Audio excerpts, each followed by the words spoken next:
திருநெல்வேலியில இருந்து தென்காசிக்கு போற 4 வழிச்சாலை பைபாஸ் ரோட்ல எந்த பக்கம் எப்படி போகணுங்கிறத தெரிஞ்சுக்கிட்டு சாலை விதியை மதிச்சு போங்க.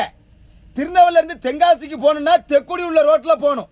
தென்காசியில இருந்து திருநெல்வேலிக்கு போகணும்னா வடக்குடி உள்ள ரோட்டில் போகணும்.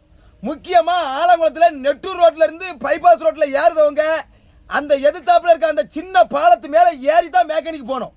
கீழோடி உள்ள ரோட்டில் மேக்கானிக்கு போகக்கூடாது.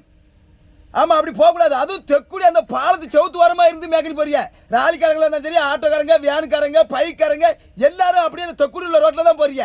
மேக்க இருந்து வர வண்டிக்காரன் அடித்து தூக்குனோம்னா மண்டையை போட்டுருவேன். பிறகு கேள்வி கூட கேட்க முடியாது.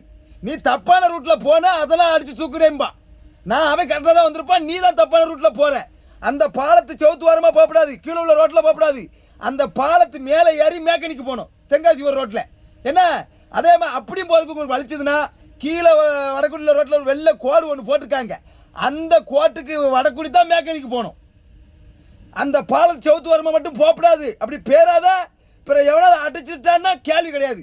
முக்கியமாக அந்த அந்த ஆலங்குளத்தில் போட்டிருக்க அந்த பாலத்து ஓரத்தில் வடக்குடி உள்ள ரோட்டில் அந்த வெள்ளைக்கோட்டுக்கு அங்குடி நிறைய பேர் வண்டி விட்டுருக்கிய, வீட்டு வேலை பார்க்கணும் மண்ணை போட்டிருக்கிய, இன்னும் நிறைய அதில் உள்ள மேக்கனி போக முடியாமல் நிறைய தடங்கள் இருக்குது. எல்லாத்தையும் அப்புறப்படுத்துங்க. இல்லை நானே நேரம் போலீஸில் போய் கம்ப்ளைண்ட் பண்ணிடுவேன். சொல்லிட்டேன், அப்புறப்படுத்துங்க. சாலை விதியை மதித்து போங்க.